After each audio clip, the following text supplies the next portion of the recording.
본격적으로 국내 정치 얘기 좀 해보겠습니다. 국민의힘이 대구시장과 충북지사 공천 방식을 확정하지 못한 상황에서 지금 내정설까지 불거지면서 혼란이 커지고 있습니다.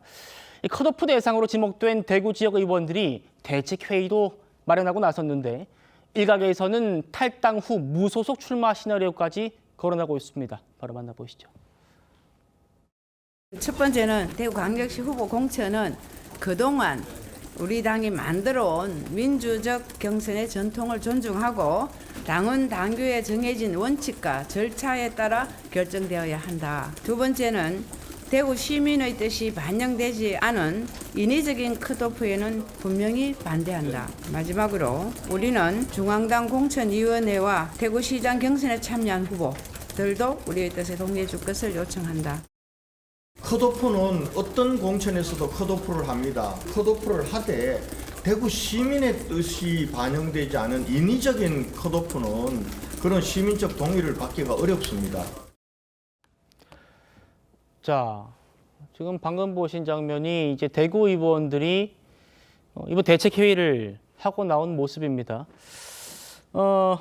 컷오프 방침에 반대한다 그런 얘기였고 최준현 변호사님, 대구 의원들이 단단히 뿔이 났습니다. 어떻게 보셨습니까?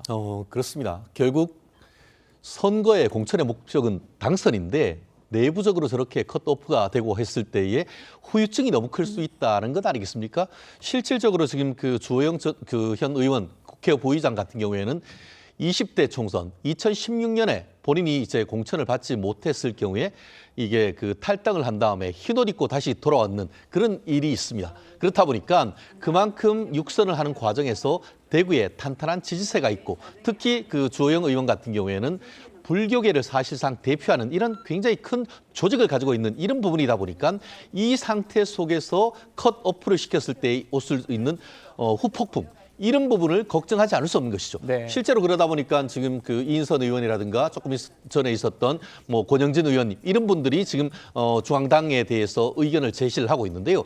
그렇기 때문에 뭐 말씀하시고 지금 그 권영진 전 그 대구시장이 시장을 몇 선 했기 때문에 대구시의 어떤 정서나 이런 부분은 너무나 잘 아시는 거거든요. 그렇기 때문에 컷오프 할 수도 있다. 하지만 전체적인 그 지역의 의견도 최대한 반영해 달라라고 얘기하고 있기 때문에 아마 지금 현재 상황으로서는 마치 부산에서 단수 공천하려다가 지금 경선을 갖는 것처럼 대구시장 후보 경선에서도 아마 어떻게 보면 좀 여러 명의 그 경선으로 갈 가능성 지금으로서는 조심스럽게 예측할 수 있는 상황인 것 같습니다. 예. 중진 컷오프 예고에 지금 가장 반발하고 있는 사람이 바로 이 육선의 주호영 의원입니다. 경선 한 번도 못 해보고 컷오프 되면 무소속 출마도 불사할 거다라는 전망도 나온대요. 그렇게 된다면 이 사람 한동훈과의 연대설이 불거지고 있습니다. 들어보시죠.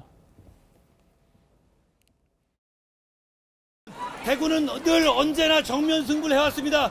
저도 그래왔습니다. 죽이 되든 밥이 되든 저는 나서보겠습니다.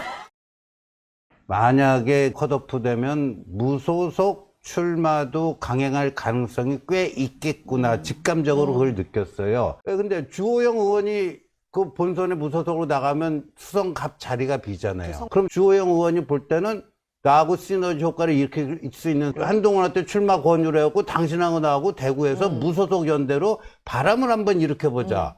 이런 제안을 할 가능성이 충분히 있다. 주호영 의원은 무소속으로 무조건 옵니다. 무조건 옵니다. 100%. 그럼 어떻게 되느냐? 네. 한동훈하고 무소속 연대를 합니다. 그럼 이게 완전히 대구 선거는 민주당이 대구시장 헌납하고 네. 수성갑에 한동훈 되고 그럼 이게 최악의 결과 주류로서는 당권파로서는 최악의 결과가 나오는 거예요. 저는 이대로 가면 안 된다 봐요. 예. 정치평론가는 서정욱 변호사의 뭐 개인적인 또 전망이긴 합니다만 정욱이 변호님, 무소속 후보끼리 그러니까 주호영 후보와 한동훈 후보가 연대한다.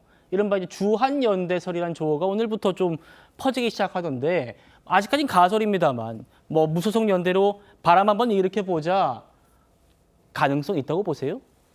아니 지금 말씀하신 대로 아직까지 가설이고 구체화된 사례도 없는데요.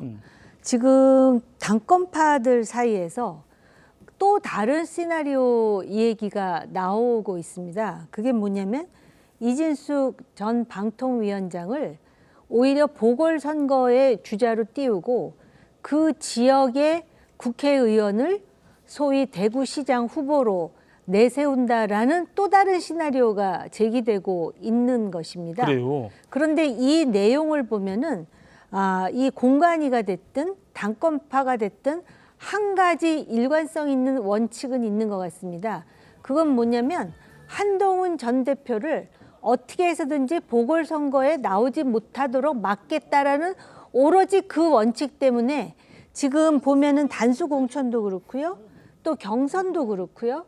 그다음에 향후 이제 컷오프에 대한 그들의 생각도 그렇고 전혀 원칙이 없이 움직이는 겁니다. 그러니까 원칙이라는 거는 오로지 한동훈이 발붙일 여지를 만들지 않겠다라는 그 원칙하에 대구에서 이진숙 위원장이 소위 뭐 유튜버와 함께 돌아다니는 그런 영상이 나오고 그랬었는데 지금은 오히려 이진숙 의원을 특정 지역의 국회의원으로 보궐선거에 출마시키고 그 지역 의원을 대구시장 후보로 내세우겠다라는 얘기가 얼마나 근거가 있는지를 제가 알겠습니까마는 그것도 가설이죠. 그렇습니다. 그러니까 이러한 황당한 그 얘기들이 돌고 있다라는 자체가 지금 공천을 관리하는 측에서 얼마나 정말 무원칙적으로 정말 당선을 생각한다면 이런 얘기들이 지금 돌아서는 안 되는 겁니다.